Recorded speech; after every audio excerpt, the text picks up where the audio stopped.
कालच्या भागात आपण बेरोजगारीची कारणं आणि बेरोजगारीचे परिणाम ह्या संदर्भी चर्चा करत होतो. आज त्याच्या पुढे आपण वाचणार आहोत.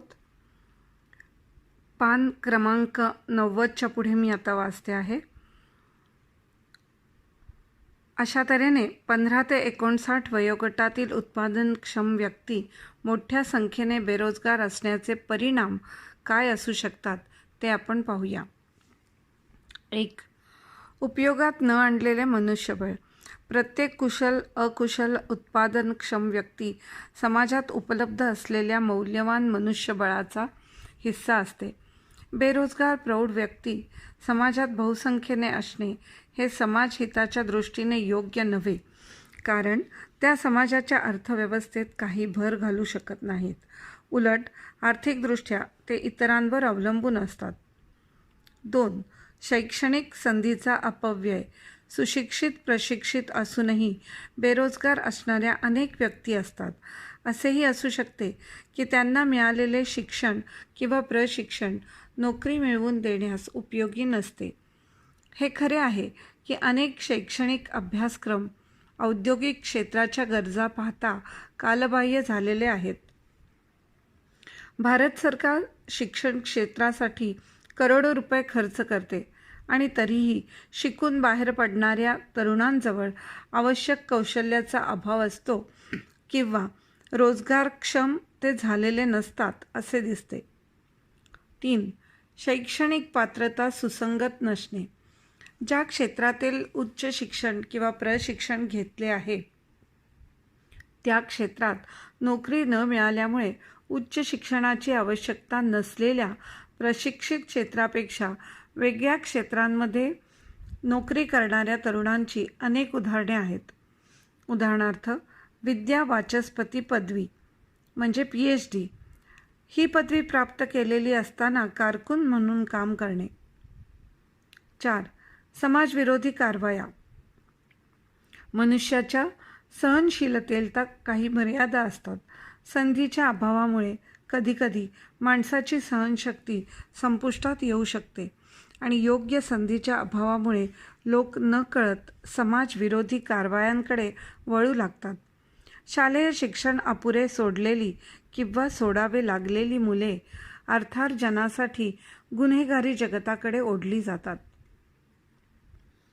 5. मानसिक आरोग्यावर परिणाम. बेरोजगारीला कंटाळल्यामुळे काही जण पराकोटीच्या वैफल्याने ग्रासले जातात. वैफल्यामुळे आयुष्याकडे नकारात्मक दृष्टीने पाहू लागतात. त्यातील काही एकटेपणाला सामोरे जातात किंवा आत्महत्येस प्रवृत्त होतात. 6. राष्ट्राच्या विकासावर प्रतिकूल परिणाम. राष्ट्राच्या विकासाचा विचार करता वाढत्या बेरोजगारीचा दीर्घकालीन परिणाम काय होऊ शकतो याचा विचार तुम्ही कधी केला आहे का? समाजाचे भवितव्य घडवण्यात तरुण पिढीचा वाटा महत्त्वाचा असतो. अनेक तरुण मंडळी बेरोजगारीमुळे त्रस्त असणे ही गोष्ट राष्ट्राच्या विकासावर प्रतिकूल परिणाम करणारी असते. बेरोजगारीवर उपाय. 1. शिक्षण पद्धतीमध्ये बदल. शैक्षणिक अभ्यासक्रमामध्ये आणि शिक्षण पद्धतीत बदल करण्याची आवश्यकता आता निर्माण झाली आहे.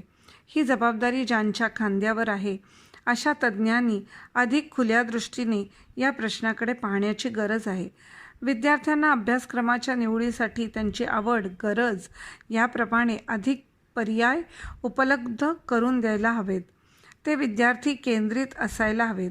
शैक्षणिक कार्यक्रम आखताना जर समाजाच्या गरजा, स्थानिक गरजा, उद्योग क्षेत्राच्या गरजा विचारात घेतल्या गेल्या तर बदलत्या काळात समर्थपणे सामोरे जाऊ शकणारे मनुष्यबळ विकसित होईल. आता ह्याच्यापुढे आपल्याला काय माहिती हवे हे महत्त्वाचे आहे, म्हणून ते एका स्क्वेअरमध्ये दिलेले आहे. स्टार्टअप्स. स्टार्टअप्स म्हणजे नेमके काय? स्टार्टअप्स ही एक किंवा अधिक उद्योजकांनी सुरू केलेली एक प्रथमावस्थेतील कंपनी असते. एखादे आगळ्या वेगळ्या उत्पादनाच्या किंवा सेवेच्या कल्पनेचे बीज घेऊन हे उद्योजक बाजारात उतरतात. अशा उद्योजकांना निधी उपलब्ध करून देणाऱ्या भांडवलदारांना इन्क्युबेटर्स असे म्हटले जाते. ते स्टार्टअप्स उद्योग सुरू करण्यासाठी आणि बाजारात यशस्वी होण्यासाठी मदत करतात. माहिती तंत्रज्ञानाच्या क्षेत्रातील उद्योजकांनी स्टार्टअप उद्योगांना मोठ्या प्रमाणात प्रोत्साहन दिले आहे. तुम्हाला माहिती असू शकेल अशा काही स्टार्टअप्सची नावे पुढे दिली आहेत. ओला, OLA, ओला, फ्लिपकार्ट, मेक माय ट्रिप, शॉपक्लूज, ट्राझू, झोमॅटो. ही झाली काही स्टार्टअप्सच्या बद्दलची माहिती. आता आपण जो बेरोजगारीवर उपाय करतोय त्याच्यामधला पुढचा पॉईंट 2. कौशल्यांचा विकास. आत्ताच्या शिक्षण पद्धतीत विद्यार्थी जे शिकतो ते ज्ञानाभिमुख असते. ज्ञानाचे शिक्षण पद्धतीमधील स्थान अत्यंत मोलाचे असले तरी व्यवसायाभिमुख कौशल्यांच्या प्रशिक्षणाची गरजही अत्यंत निकडीची आहे. त्यामुळे उत्तम रोजगाराच्या संधीचा लाभ घेणे, स्वयंरोजगार निर्माण करणे किंवा उद्योजक बनून इतरांसाठी रोजगाराच्या नवीन संधी निर्माण करणे या गोष्टी कौशल्याभिमुख अभ्यासामुळे शक्य होतील. उदाहरणार्थ, राष्ट्रीय उच्चतर शिक्षा अभियान RUSA हा कार्यक्रम उच्च शिक्षणाच्या संस्थांना रोजगारीच्या विविध क्षेत्रांमधील क्षमता बांधणी विकसित करण्यासाठी समर्थ बनवणे हे या कार्यक्रमाचे ठळक वैशिष्ट्य आहे. 3. व्यवसायाभिमुख अभ्यासक्रम. शिक्षण पद्धतीमध्ये व्यवसायाभिमुख अभ्यासक्रमांना प्राधान्य देणे ही अनेक वर्षांची गरज आहे. तसे झाल्यास विद्यार्थ्यांना तांत्रिक व्यवसायांच्या शिक्षणाचा पर्याय निवडणे शक्य होईल. नवीन शैक्षणिक धोरणाच्या मसुद्यात माध्यमिक स्तरापासूनच व्यवसायाभिमुख अभ्यासक्रमांना असे प्राधान्य देण्यात आले आहे. 4. औद्योगिक क्षेत्र आणि शिक्षण क्षेत्र यांचा सहयोग. औद्योगिक संस्था आणि शैक्षणिक संस्था यांच्या सहयोगातून काही शैक्षणिक कार्यक्रम हाती घेणे याबद्दल चर्चा होत आहे. काही संस्थांमधून असे कार्यक्रम हाती घेण्यात आले आहेत. त्यामध्ये विज्ञान, अभियांत्रिकी, औषध निर्मिती, वैद्यकीय तंत्रज्ञान, प्रसार माध्यमे, फॅशन डिझायनिंग आणि व्यवस्थापन यांच्यासारख्यांचा समावेश आहे.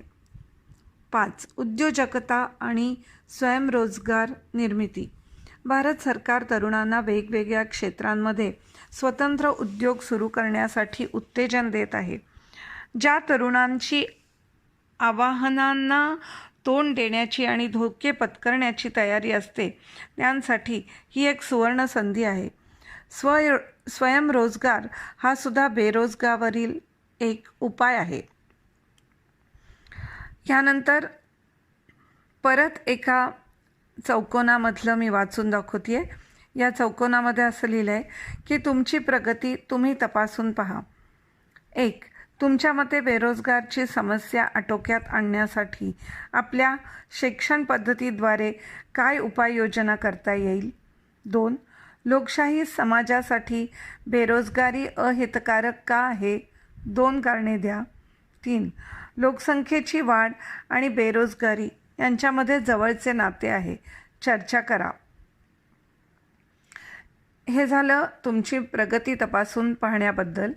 यानंतर हे माहिती हवे म्हणून काही महत्त्वाच्या गोष्टी आहेत. खालील सरकारी योजनांची माहिती शोधा. महात्मा गांधी राष्ट्रीय ग्रामीण रोजगार हमी योजना MGNREGS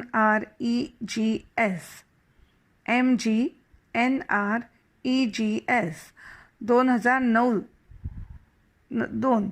प्रधानमंत्री कुशल विकास योजना PMKVY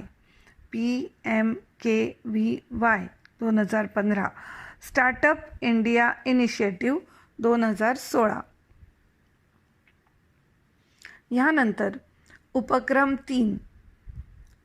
तुमच्या परिसरातील 22 ते 30 या वयोगटातील 5 नोकरदार व्यक्तींच्या मुलाखती घ्या. त्यांची शैक्षणिक पार्श्वभूमी, त्यांचे कामाच्या जागेतील अनुभव आणि त्यांच्या आशा आकांक्षा या गोष्टींची माहिती घ्या. तुम्हाला त्यात काही साम्य दिसते का? वर्गात चर्चा करा. हे झाले आपले बेरोजगारीबद्दलची चर्चा झाली. आता आपण पुढच्या विभागाकडे वळूया. 6.4 शेतकऱ्यांच्या आत्महत्या. भारताचे वर्णन कृषीप्रधान देश असे केले जाते. भारतातील 70% लोक कृषी आणि कृषी क्षेत्राशी संबंधित व्यवसायात काम करतात. त्यामध्ये शेतकऱ्यांची संख्या अधिक आहे. गेल्या दशकात शेतकऱ्यांच्या आत्महत्यांची संख्या सातत्याने वाढत आहे. शेतकऱ्यांच्या आत्महत्या हा अत्यंत गंभीर सामाजिक समस्या आहे. शेतकऱ्यांच्या आत्महत्यांची समस्या निर्माण होण्यास जबाबदार असणारी कारणे पाहूया. शेतकऱ्यांच्या आत्महत्यांमागील कारणे. 1. पर्यावरणाच्या ऱ्हासाचा परिणाम. गेल्या काही वर्षांमध्ये नैसर्गिक पर्यावरणाच्या सुरक्षिततेसंदर्भात खूप चिंता व्यक्त केली जात आहे. मानव प्राणी निसर्गाकडून अधिकाधिक लाभ मिळवण्याच्या प्रयत्नात असतात.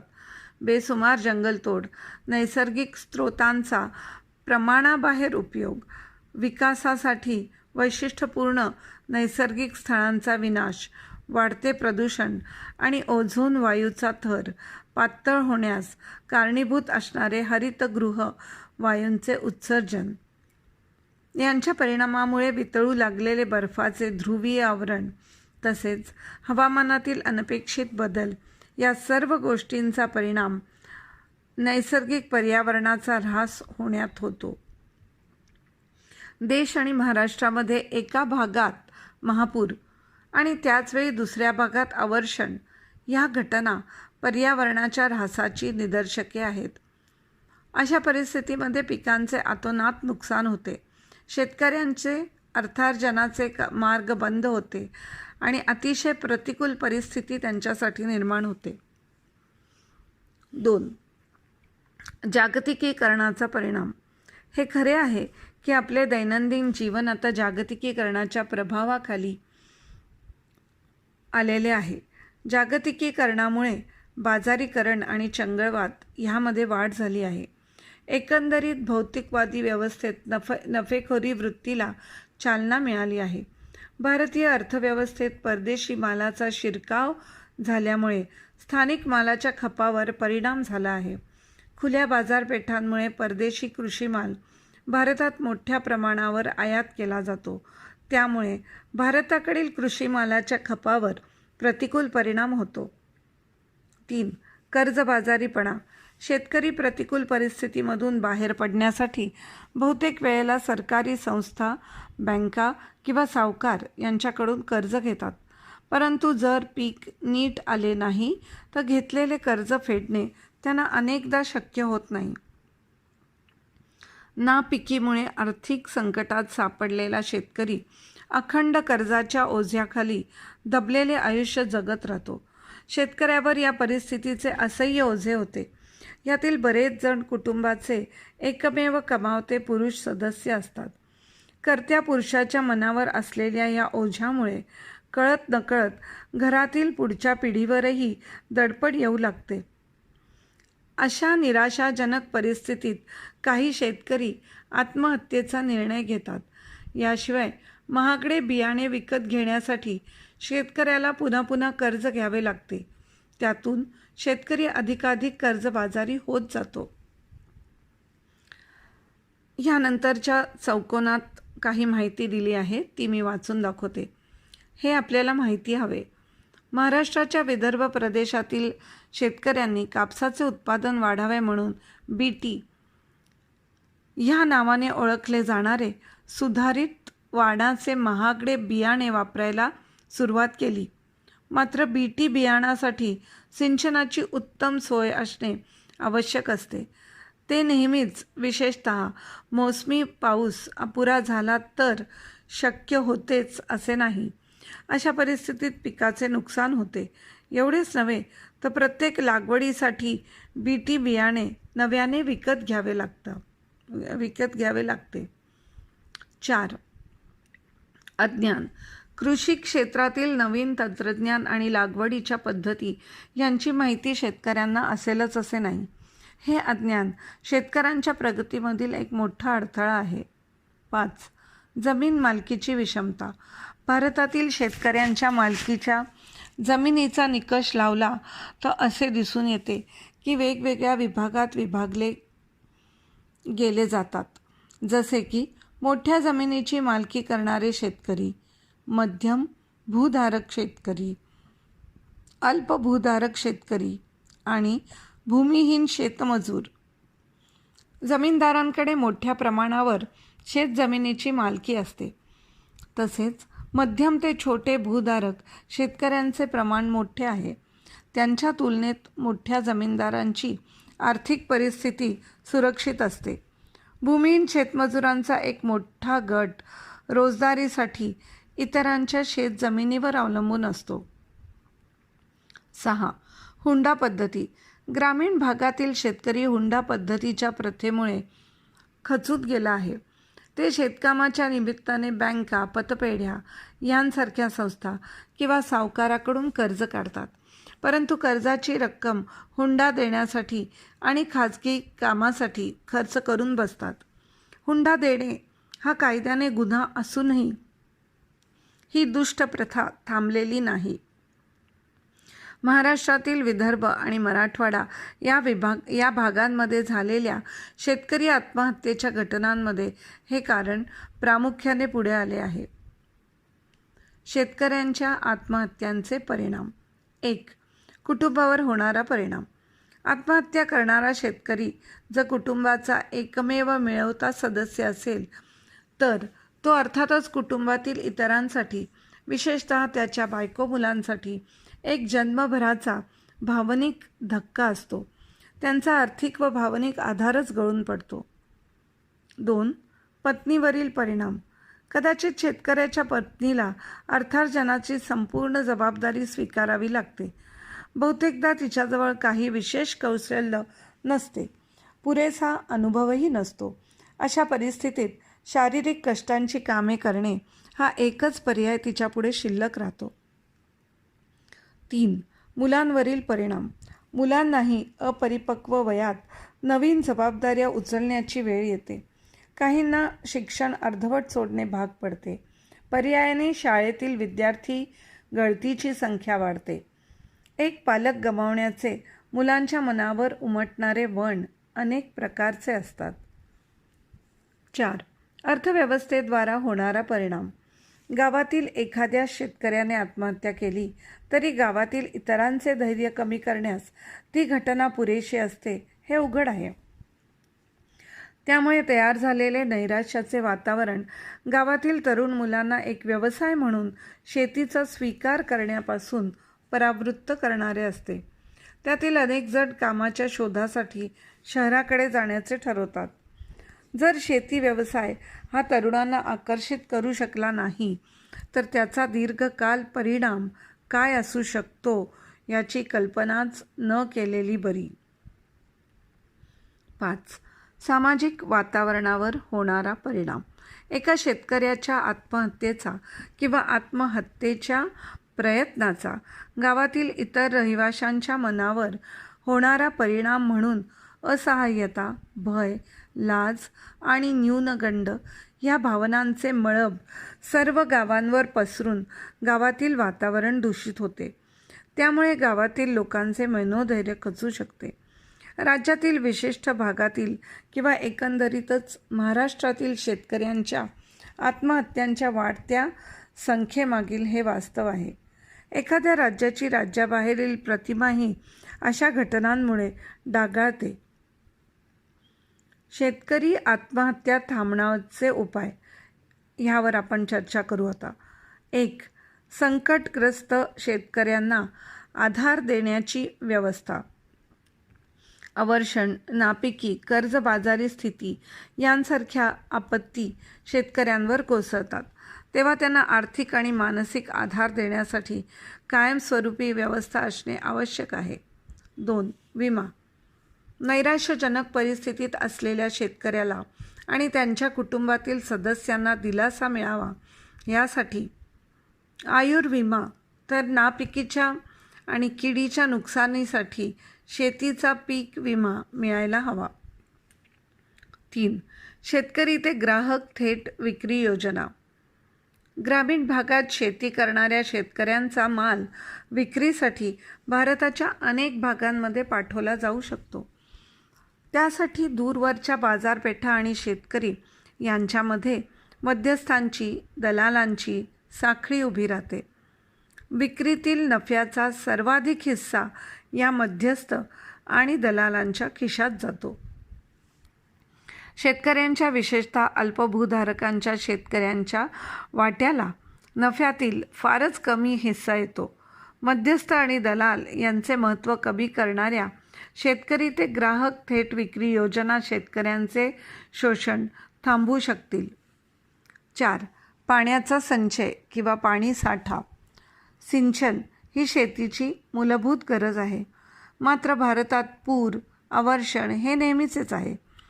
त्या पार्श्वभूमीवर पावसाच्या पाण्याचा संचय, पाण्याचे व्यवस्थापन काळजीपूर्वक होणे आवश्यक आहे. पाण्याचा संचय करण्याची जबाबदारी फक्त सरकारची आहे अशी मनोधारणा चुकीची आहे. त्यासाठी विविध संस्था आणि व्यक्तिगत पातळीवर लोकांनीही पुढे येणे गरजेचे आहे. 5. बँकांची भूमिका. बँका तसेच सहकारी पतपेढ्या यांनी कर्ज वितरणाचे त्यांचे नियम आणि अटी शेतकऱ्याला जाचक ठरू नयेत हे पाहणे जरुरी आहे. तसेच शेतकऱ्यांना बचतीची सवय व्हावी म्हणून प्रयत्न करणेही गरजेचे आहे. बँका आणि आर्थिक निधीचा पुरवठा करणाऱ्या इतर संस्थांकडून कर्ज मिळवण्यातील कायदेशीर अडचणींमुळे शेतकऱ्यांना नाईलाजाने सावकाराकडून कर्ज घ्यावे लागते. अशा परिस्थितीत सरकारने जाहीर केलेल्या कर्जमाफी योजनांचा त्यांना फारसा उपयोग होत नाही. ते कायमच कर्जाच्या ओझ्याखाली दबलेले आणि सावकाराच्या पाशात अडकलेले असतात. 6. आंतरपीक पद्धती.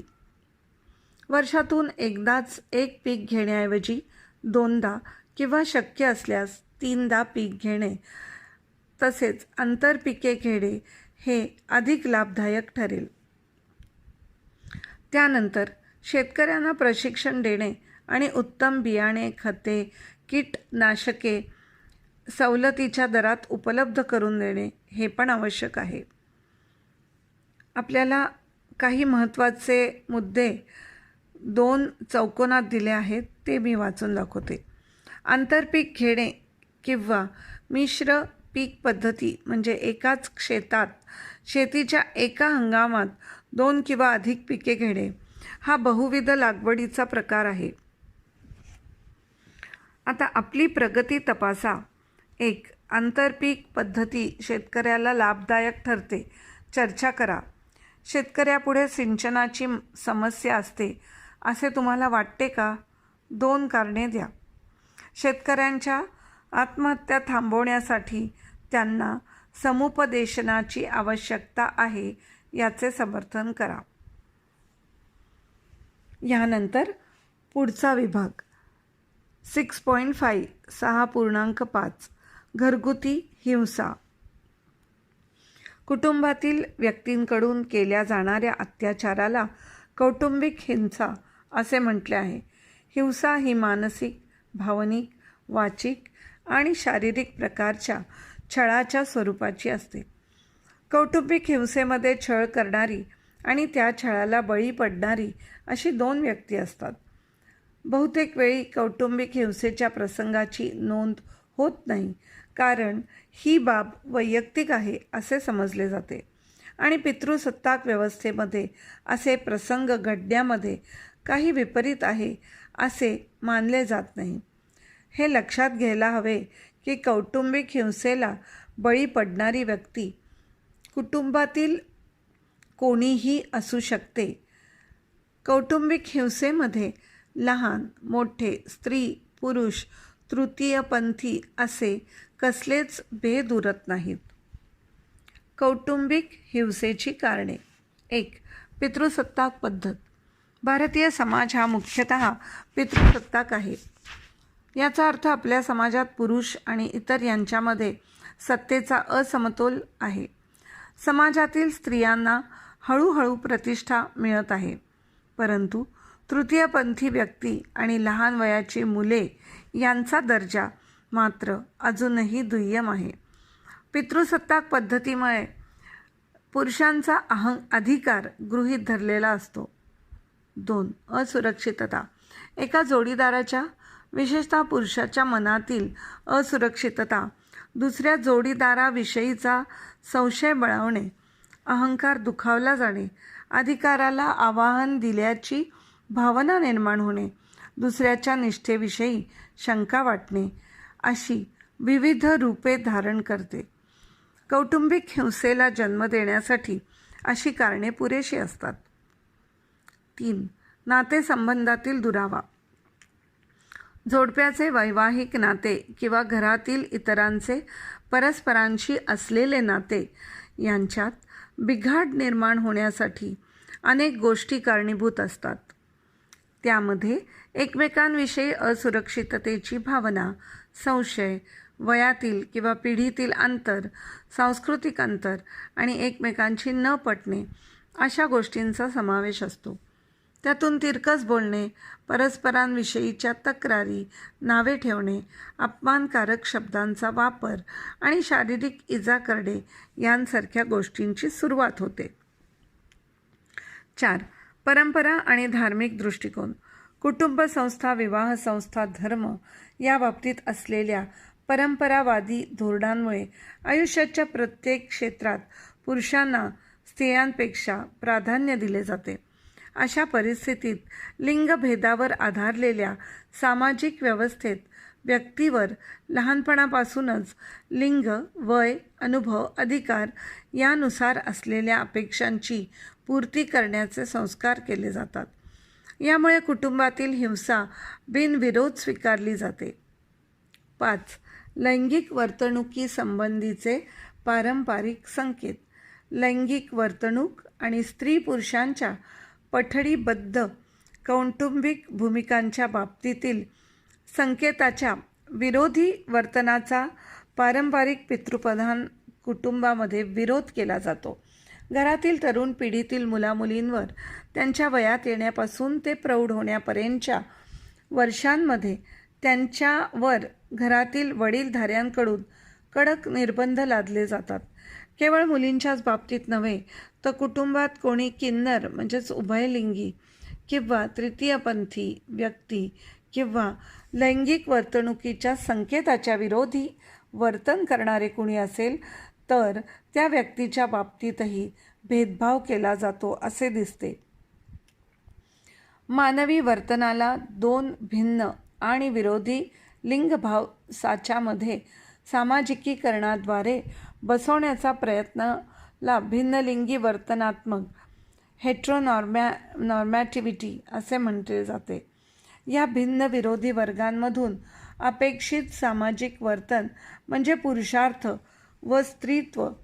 भिन्न लैंगिकता ही एक सामाजिक बांधणी आहे आणि बरेचदा याचा संबंध विषम लैंगिकतेशी जोडला जातो. दुर्बलता. कौटुंबिक हिंसाचाराला बळी पडणाऱ्या व्यक्ती सहसा दुर्बल असतात. त्यांच्यामध्ये तरुण, मुले, स्त्रिया, दिव्यांग व्यक्ती, वृद्ध व्यक्ती आणि आश्रित यांचा समावेश असतो. आर्थिक परावलंबित्व, सत्तेचा अभाव यामुळे या व्यक्ती सततच्या शोषणाच्या जाळ्यात अडकतात. लहान मुलांवर आणि वृद्ध व्यक्तींवर अत्याचार होण्याची उदाहरणे अनेकदा पाहायला मिळतात. ह्यानंतर कौटुंबिक हिंसेचे परिणाम. आपण आत्ता इथेच थांबत आहोत. पान क्रमांक 96 पर्यंत मी वाचून दाखवलं आहे. यानंतर कौटुंबिक हिंसेचे परिणाम पुढच्या टप्प्यामध्ये वाचण्यात येईल.